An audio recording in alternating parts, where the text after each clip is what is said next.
우리는 아직도 끝나지 않은 코로나 바이러스 속에 살고 있습니다. 바이러스가 확산되면서 참 많이 강조했었던 것이 개인 위생이었어요. 그래서 제대로 된 손 씻기에 대해서 우리는 배웠던 것 같습니다. 세계적으로 전염병이 유행했을 때마다 주목받았던 한 민족이 있습니다. 그 민족이 유대 민족이었어요. 유대인들의 위생 수칙은 14세기에 흑사병이 발생했을 때 빛을 발했습니다. 흑사병으로 유럽의 인구 3분의 1이 죽어나갈 때 3분의 1 이상이었죠. 어떤 통계는 절반이라고도 얘기하던데 유대인들은 대부분이 살아남았습니다. 당시에 바이러스가 손이나 사람의 접촉으로 전파된다는 사실이 밝혀지기 이전이었기 때문에 상대적으로 유대인들의 피해가 적었거든요. 그러다 보니까 혹시 흑사병을 퍼뜨린 게 유대인이 아니냐라고 하는 오해 아닌 오해로 희생양이 되기도 하였습니다. 여하튼 유대인들은 세계적인 팬데믹 현상이 있을 때마다 다른 민족과는 상대적으로 희생이 적었던 이유는 그들이 모세의 율법을 따른 정결법을 철저하게 준수했기 때문입니다. 그들은 율법에 따라 하루에 9번씩 손 씻기를 했어요. 그리고 그들은 식사 전에 20가지 이상의 어떻게 손을 씻어야 되는지에 대해서 그들은 방법을 가지고 있었습니다. 그리고 직접 실천했죠. 그리고 집안의 청결 관리도 대단했습니다. 왜냐하면 안식일마다 그들이 교회에 모인 게 아니라 가정에서 모였기 때문에 여긴 성소다라고 생각해서 그들이 매주마다 가정을 대청소했을 뿐만 아니라 또한 그들이 생활용품들을 물로 삶아서 몇 주부터 소독하기를 시작했습니다. 이처럼 유대인에게 있어서 정결이란 단순히 개인 위생을 넘어서 이것은 하나님의 말씀을 지키는 순종의 문제였습니다. 그래서 그들은 청결했고 세계적인 팬데믹 앞에서도 그들은 이겨나갈 수 있었습니다. 그런 유대 사람들에게 오늘 예수님은 그 누구보다도 청결할 것 같은 유대 민족들에게 오늘 이 말씀을 전하세요. 오늘 말씀은 산상수훈의 팔복의 6번째 말씀입니다. 마태복음 5장 8절 마음이 청결한 자는 복이 있나니 그들이 하나님을 볼 것이며 이 말씀을 현대인의 성경으로 보니까 마음이 깨끗한 사람은 복이 있다. 그들이 하나님을 볼 것이다. 팔복의 6번째 말씀은 종교적이고 의식적인 겉의 말씀이 아니라 우리가 주목해야 될 것은 마음의 문제고 내면의 청결을 말씀하고 있다는 것을 우리는 눈여겨보아야 합니다. 예수님 당시 바리새인과 서기관들은 잔과 접시의 겉모양이 깨끗하면 됐습니다. 근데 우리가 알듯이 아무리 겉이 깨끗해도 속에 그 내용물이 중요한 법이잖아요. 내용물이 더럽고 썩어버리면 아무리 겉이 깨끗한들 소용이 없습니다. 종교적인 의식, 형식적인 신앙이 아무리 그럴싸하더라도 마음이 더럽다면 하나님 앞에서는 그거 아무것도 아니다 라고 말씀하신 거예요. 그리고 예수님이 공생애 때 그렇게 바리새인들과 서기관들에게 화를 내셨던 너희 저주를 받을 거다 라고 말씀하셨던 이유가 여기에 있습니다. 마태복음 23장 25절 26절에 보니까 화 있을진저 외식하는 서기관들과 바리새인들이여 잔과 대접의 겉은 깨끗하되 그 안에는 탐욕과 방탕으로 가득하도다. 눈먼 바리새인들이여 너는 먼저 안을 깨끗이 하라 그리하면 겉도 깨끗하리라 말씀합니다. 여기에서 이야기하는 마음은 헬라어로 카르디아입니다. 전 인격의 이야기를 해요. 우리 안에 이야기하는 지정의. 지는 우리의 생각입니다. 정은 우리의 감정에 대한 느낌을 얘기해요. 의는 우리가 의지적인 결단을 얘기합니다. 다시 말하면 지정의의 인간의 중추적인 기관의 중심이 마음이에요. 우리의 영혼이 우리의 존재의 중심이라면 우리의 마음은 우리의 인격의 중심입니다. 그렇기 때문에 우리가 복음을 받아들인다라고 얘기했을 때도 이 마음입니다. 이 카르디아, 이 마음을 가장 잘 설명한 것이요, 우리가 잘 아는 사무엘상 16장 7절에 있는 말씀이에요. 여호와께서 사무엘에게 이르시되 그 용모와 신장을 보지 말라. 내가 이미 그를 버렸노라. 나의 보는 것은 사람과 같지 아니하니 사람은 외모를 보거니와 나 여호와는 그 중심, 마음, 카르디아를 본다라고 말씀하셨어요. 우리는 마음을 볼 수 있는 눈이 없어요. 아니, 볼 수도 없어요. 열길 물길은 알아도 물속은 알아도 한길 사람 속은 모른다라고 얘기하는데 우리가 사람을 어떻게 합니까? 그런데요, 우리 하나님은 우리의 마음의 중심을 보세요. 오늘 예배에 어떻게 나왔는지, 그냥 이 자리에 양복 입고 나온 게 문제가 아니고 어떤 마음으로 우리가 이 예배에 나왔는지가 더 중요하다. 이 마음에 대한 주님의 말씀은 이스라엘 백성들에겐 충격이었습니다. 그 당시에. 왜 그러냐면 마음보다 그들은 드러나는 그 어떤 외적인 요소들이 중요하다라고 생각했었던 사람들이었기 때문에 그것이 악용된 것이 율법이에요. 하나님이 율법을 주셨을 땐 그런 의도로 주시지 않았는데 어느 때부터가 다 보이는 것에 집착하고 나니까 드러난 진리를 가리키게 된 거예요. 그래서 몸에 대해서는 어떻게 해야 되고 의복에 대해서는 어떻게 해야 되고 안식일은 어떻게 지켜야 되고 제사장은 어떤 삶이 돼야 되고 뭘 먹을 건지 뭘 마실 건지 내위는 어떨 건지 씻는 것은 어떤 건지 외적인 부분에 대해서 관심을 갖고 그거에 대해서 규례를 만들고 형식을 만들고 규칙을 만들었어요. 그렇게 해서 마음이 깨끗해졌습니까? 아니요. 그들은 겉만 깨끗하게 그럴싸하게 보였어요. 마음은 깨끗하게 할 수가 없었습니다. 그래서 성경은 이 마음 카르디아를 잘 간수해야 된다고 얘기해요. 잠언 4장 23절에 모든 지킬 만한 것 중에 더욱 내 마음을 지키라. 생명의 근원이 이에서 난다라고 말씀합니다. 죽고 살고의 문제가 생명에선 안 돼요. 마음에선 안 돼요. 카르디아에선 안 돼요. 우리는 세상을 살면서 참 많은 것을 지켜요. 건강도 지키고 자식도 지키고 생명도 지키고 가정도 지키고 우리의 직업도 지키고 또한 우리는 돈도 지킵니다. 근데 우리가 그 무엇보다도 우리가 잃지 말아야 될 것이요, 다른 거 다 잃어버려도 우리의 마음 잃어버리면 끝입니다. 사탄은 이 사실을 너무나 잘 알고 있었어요. 그래서 우리에게 다른 건 안 뺏고 마음만 뺏어요. 그러니까 사람이 어떻게 돼요? 그냥 무너져요. 아무것도 하기 싫더라. 사람 만나기도 싫어요. 교회 오기도 싫어요. 심지어는 하나님도 싫어요. 마음을 다 뺏겨버리면. 그래서 우리가 무엇보다도 지켜야 될 것이 우리의 마음이에요. 여러분, 세상을 살아가면서 누군가가 나에게 무슨 얘기를 해도 우리가 그거에서 나를 지키는 이유는 우리의 마음을 빼앗기지 않기 위해서요. 나에게 뭐라고 욕하고 나에게 싫은 소리하고 하는 그 사람은 사랑을 담아서 우리 가운데 하는 얘기가 아닐 거예요. 근데 우린 그거에 신경을 써요. 그러면서 우리는 어때요? 마음이 깨져요.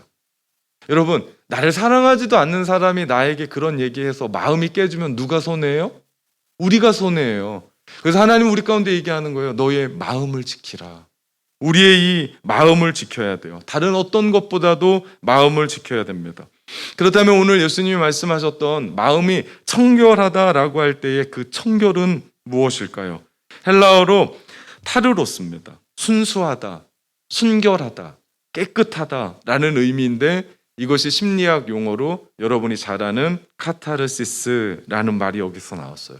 마음과 정서에 쌓인 모든 더러운 것과 마음의 상처들이 깨끗하게 씻어버리는 것, 이것이 카타르시스의 의미예요. 영적으로 볼 때 죄로 말미암아 더럽혀진 인간이 인간 스스로 깨끗해질 수 있는 확률은 하나도 없습니다. 할 수도 없어요. 성경은 말해요. 청결하게 할 수 있는 것은 오직 예수 그리스도의 보혈뿐이다. 그래서 우리는 죄인된 우리가 주님 앞에 나올 때 그 십자가의 은혜, 십자가의 보혈로 우리가 깨끗하게 씻음을 받는 거 아닙니까? 우리 옷이 더러우면 빨 줄 알아요. 몸이 더러우면 목욕할 줄 알아요. 근데 왜 우리 영혼이 더러운데 주님의 십자가를 의지하지 않나 모르겠습니다. 요한일서 1장 7절에 보니까 예수의 피가 우리를 모든 죄에서 깨끗하게 하실 것이요라고 말합니다. 우리의 영혼을 깨끗하게 하는 것은 다른 어떤 게 아니에요. 누군가의 위로의 말이 아니고 누군가가 격려해 주는, 물론 그런 것으로도 깨끗할 수 있지만 우리를 깨끗하게 할 수 있는 것은 오직 한 가지밖에 없습니다. 예수 그리스도의 보혈인 줄 믿습니다. 이는 베드로가 알았어요. 오직 흠없고 순전하신 분 예수 그리스도밖에 없다. 우리를 깨끗하게 하실 분은 그분밖에 없다. 그러면서 베드로전서 1장 19절에 오직 흠없고 점없는 어린 양 같은 그리스도의 보배로운 보혈로 할 것이다. 그렇기 때문에 우리에게 다른 것 다 잃어버려도 예수님 한 분 계시면 우리는 마음을 잃지 않습니다. 우리 다른 것 다 포기하더라도 예수 그리스도 붙잡으면 우리의 그 마음은 잃지 않는다라는 거죠. 그러다고 보면 이 청결이라는 마음은 원래부터 깨끗한 마음이 아니었어요.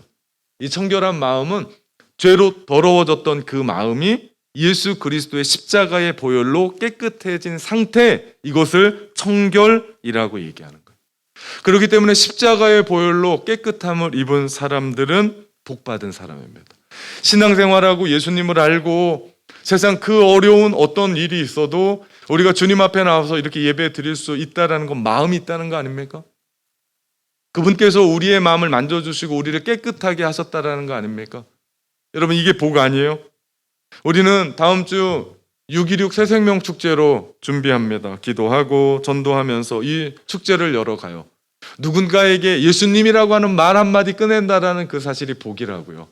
내가 이미 마음의 청결함을 잊고 마음을 잃지 않고 이 어려운 이 시대를 살아가면서도 우리가 그 마음을 붙잡고 누군가에게 예수 믿으십시오, 신앙생활 하셔야 됩니다, 이제는 회복해야 됩니다, 이 전하는 그 자체가 복입니다.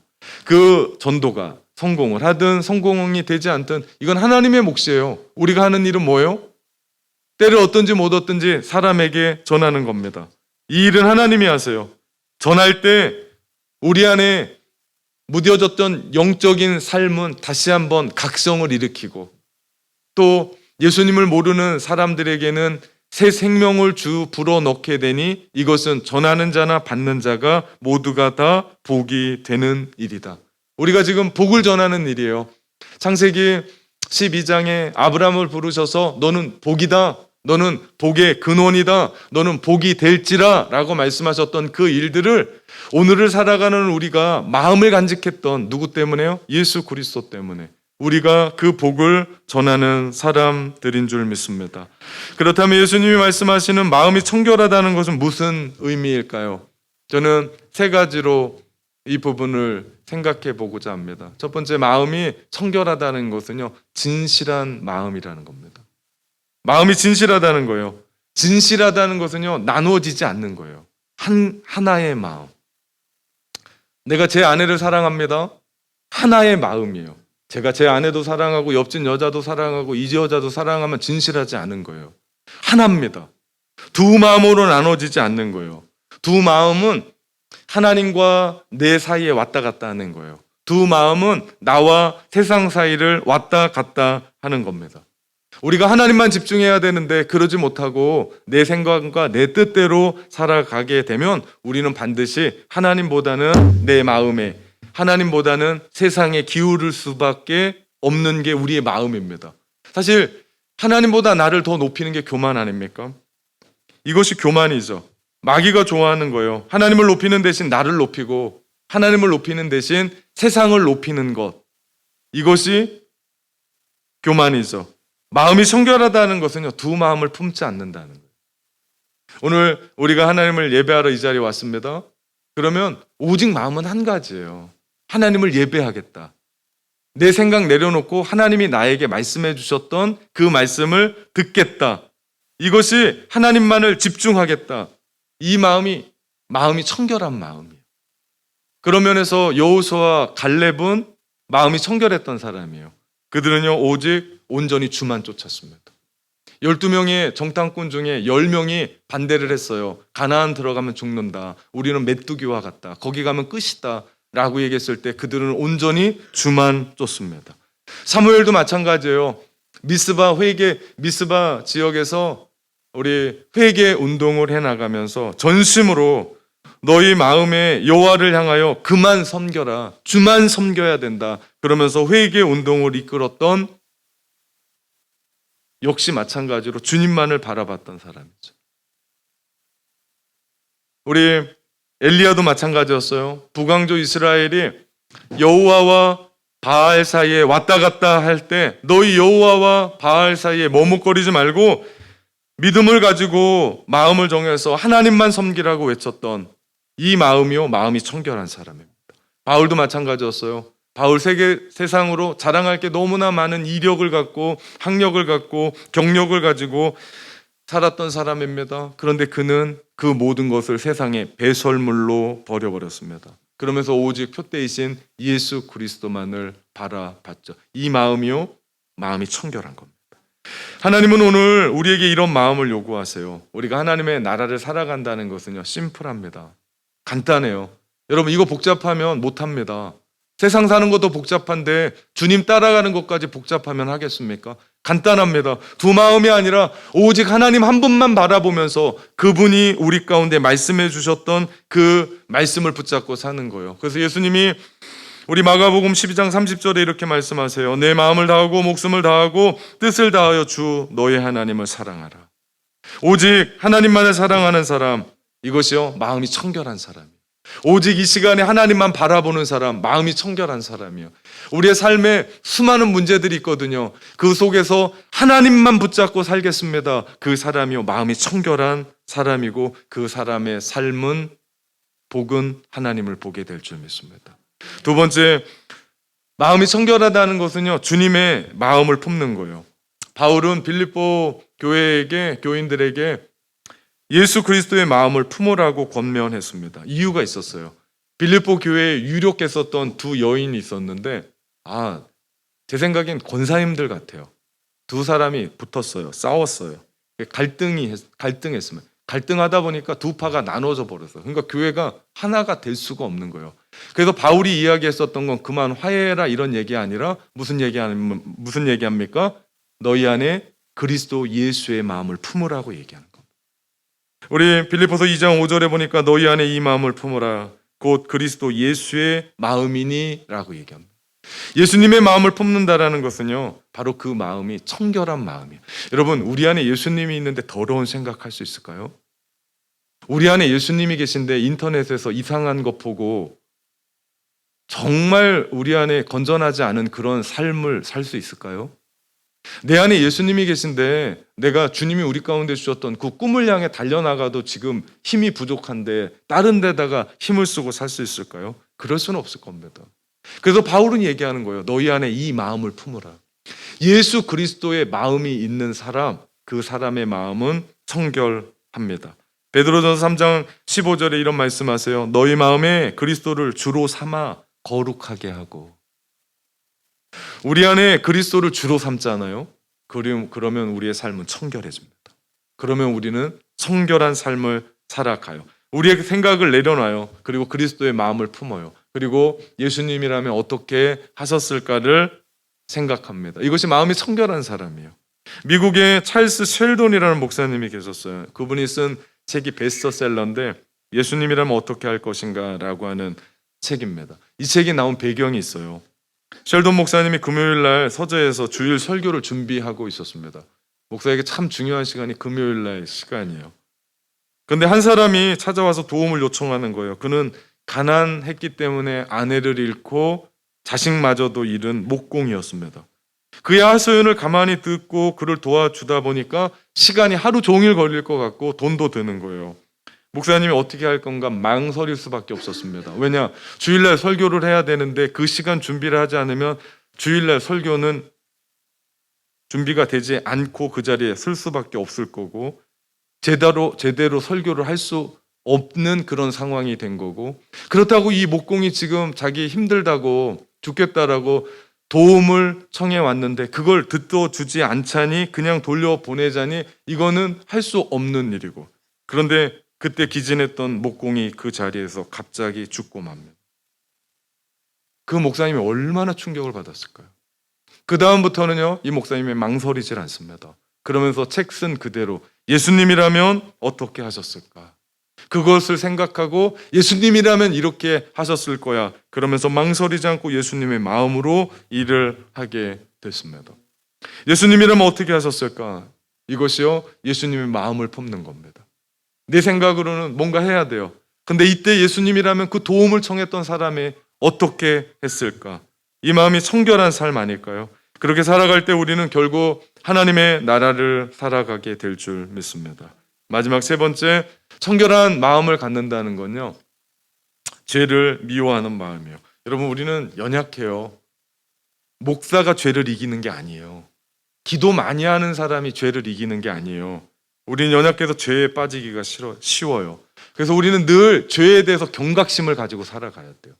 그러지 않으면 우리의 삶을 그냥 무너뜨리는 것이 얼마나 많은지 모릅니다. 우리는 피 흘리기까지 죄에 대해서 싸워야 돼요. 방법이 없습니다. 바벨론으로 끌려간 다니엘은 마음을 정해요. 왕이 준 산의 진미와 포도주 마시지 않겠다라고, 그래서 자기 자신을 더럽히지 않겠노라고 마음을 결정합니다. 성결한 삶을 결단합니다.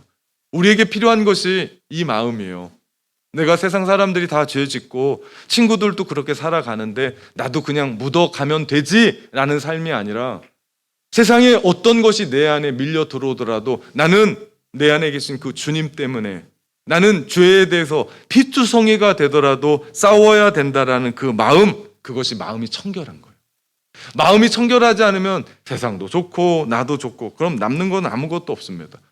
그러고 보면, 가만히 보면요, 영적인 사람은 행복해지기 위해 사는 것이 아니라 거룩해지려고 사는 것을 봅니다. 야고보가 이런 얘기를 해요. 야고보서 4장 8절에 하나님을 가까이 하라, 그리하면 너희를 가까이 하시리라. 이게 청결한 삶의 답이에요. 우리가 날마다 하나님을 가까이 하는 거예요. 만약 여러분 오늘 이 주일 예배 시간에 주일날 예배 오지 않는다, 여러분 뭐 하실까요? 여러분이 어떠한 교회의 어떤 기도의 모임이나 여러분이 꼭 가야 될 그 자리에 있지 않는다면 여러분은 그 자리에서 뭘 하고 있을까요? 여러분, 하나님을 날마다 가까이 하십시오. 그러면서 얘기합니다. 죄인들아 손을 깨끗이 하라, 두 마음을 품은 자들아 마음을 성결하게 하라 말씀합니다. 하나님을 우리가 날마다 같이 가깝게 하면요, 죄는 점점점 멀어갑니다. 여러분, 두 마음이 아니라 우리 첫 번째 봤던 진실된 마음, 한 마음 품으십시오. 흩어진 마음, 혼합된 마음, 섞여진 마음이 아니라 오직 나는 하나님 한 분만을 사랑합니다. 이 마음을 우리가 품고 살아갈 때 우리는 청결한 마음으로 죄를 미워하고 유혹으로부터 우리는 이겨내가며 결국 오늘을 하나님의 나라로 살아가고, 그 삶의 모습이 오늘 예수님 말씀하신 것처럼 너희 하나님을 볼 거다 라고 말씀합니다. 그런 자에게 주님은 복을 약속하세요. 예수님 말씀처럼 마음이 청결한 자는 복이 있나니 그들이 하나님을 볼 것이요. 본다라고 얘기하는 이 마음은요, 이 얘기는 체험한다는 거예요. 경험한다라는 의미입니다. 따라서 하나님을 본다라는 말은 영이신 하나님을 인격적으로 만난다라는 의미입니다. 지식적으로 다 똑똑해요. 요즘은 모르면 지식인에게 물어보면 돼요. 네이버에. 그러면 다 알려줘요. 근데 그 지식 말고 하나님은 어떤 분이고 예수님은 어떤 분이고 성령님은 어떤 분이고, 그게 아니고 이 머리가 아니라 이 30cm밖에 안 되는 이 가슴으로 내가 진정으로 그분을 믿는 거예요. 그분의 임재를 경험하는 거예요. 그러면 여러분, 오늘 우리 예배 가운데 그분의 임재를 경험하고 체험하잖아요. 그럼 예배를 떠날 수가 없습니다. 그 자리에 있을 수밖에 없어요. 왜? 내가 주님을 만났거든요. 이것이 주님을 경험하고 만난다는 거예요. 임마누엘 되신 그 주님을 이 예배 자리뿐만 아니라 우리가 가정으로 들어가고 우리의 삶에 들어가는데 주님이 나와 함께 계시는 그 성령님의 동행함을 우리가 경험하는 거예요. 그러면요, 나는 주님의 말씀대로 청결한 삶을 살아갈 수밖에 없어요. 왜? 투명해야 되기 때문에. 그래야 그분이 우리 가운데 임재하셔서 우리를 통해서 놀라운 일들을 해 나가기 때문에. 그런 사람에게 특징이 있습니다. 기뻐요. 그 사람들에게 특징이 있습니다. 평안합니다. 그 사람들에게 특징이 있어요. 감사가 넘쳐요. 불평하지 않습니다. 내 삶이 이렇고 저렇고 내 상황이 이렇고 저렇고 왜 내 인생에는 해뜰 날이 없을까, 이런 게 아니고 주님을 경험하고 나면, 그 안에 주님을 만나고 나면 그 삶은 평안하고 기쁘고 감사가 흘러 넘치죠. 이게 복 아닙니까? 이 복은 마음으로 보는 겁니다. 육신으로 하나님을 봤다고 하는 분들은 잘 보살펴 드려야 돼요. 절대 육신으로는 하나님이 보이지 않아요. 마음이 청결한 자는 그 마음으로 하나님의 임재를 경험한다라는 거죠. 그렇기 때문에 우리는 날마다 하나님 안에서 성결하기를 애써야 돼요. 날마다 말씀과 기도와 찬양과 이 예배를 통해서 날마다 우리의 삶이 어떤지를 봐야 돼요. 우리가 마음이 청결하지 못하면 영적인 소경이 돼서 보이지가 않아요. 하나님을 볼 수 없기 때문에. 우리도 그렇지 않아요. 우리 집안에 그 창문 제대로 닦지 않고 비 오고 나면 먼지 끼고 그럼 바깥에가 잘 보이지 않아요. 뿌옇게 보일 수밖에 없습니다. 그러나 그 창문을 깨끗하게 닦고 나면 선명하게 볼 수 있는 이치와 마찬가지입니다. 우리 마음이 청결하게 닦여 있을 때 우리는 우리 안에 역사하시는 하나님을 눈으로 보게 될 줄 믿습니다. 그분을 경험해야 돼요. 그래야 이 신앙생활 흔들리지 않습니다. 그래야 왔다 갔다 하지 않아요. 한결같아요. 아무나 한결같은 것이 아니라 마음이 청결해서 그 하나님 나를 얼마나 사랑하시는지, 나를 얼마나 기대하시는지, 그리고 나의 삶 가운데 어떻게 나를 이끌어 가시는지를 보게 되는 거죠. 신학자이자 스콜라 철학자였었던 토마스 아퀴나스가 하나님을 위해서 책을 정말 많이 썼습니다. 그에게 이런 일화가 있어요. 임종을 앞두고 하늘에서 음성이 들렸습니다. 토마스, 너는 나에 대한 많은 책을 써주었다. 어떤 보상을 원하느냐? 그때 토마스 아퀴나스가 한 얘기가 있습니다. 주님, 오직 주님뿐입니다. 그렇습니다. 하나님이 주실 최고의 복은 하나님 자신이죠. 하나님을 보는 것, 이것이 진정한 복인 줄 믿습니다. 사랑하는 참된 가족 여러분, 마음을 청결케 함으로 오늘을 하나님의 나라로 살아갑시다.